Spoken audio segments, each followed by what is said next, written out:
Can a woman seek legal remedy even if she has no influence, no connections, and no money? The answer under Indian law is very clear. Yes, she absolutely can. The legal system in India is designed on the principle that justice should not depend on wealth, power, or social status. Every individual, including every woman, has the right to approach the law for protection and remedy. But this raises an important question. If someone cannot afford a lawyer, how can they actually fight a legal case? This is where the concept of free legal aid becomes crucial. Under Indian law, women are entitled to free legal services regardless of their income level.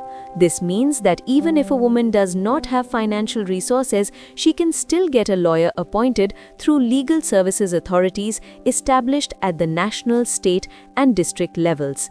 These authorities are created specifically to ensure that access to justice is not denied due to economic or social disadvantages. A woman can approach these authorities directly or even through simple applications and request legal assistance.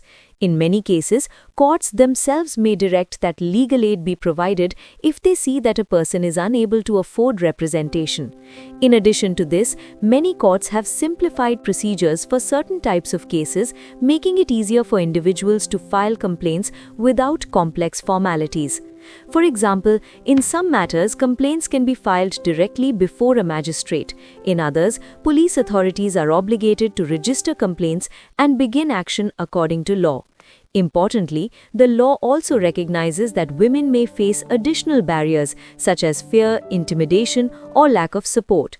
Because of this, legal procedures often include safeguards to make the process more accessible and less intimidating. However, while the system provides these mechanisms, many women are still unaware that such support exists.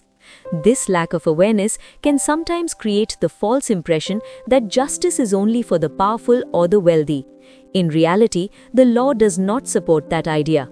Justice is meant to be accessible to everyone, including those with no influence and no financial strength. The key is awareness and the willingness to take the first step. A woman does not need power to seek justice. She needs knowledge of her rights and the courage to use them. Indian laws explained. Know your rights, understand your responsibilities.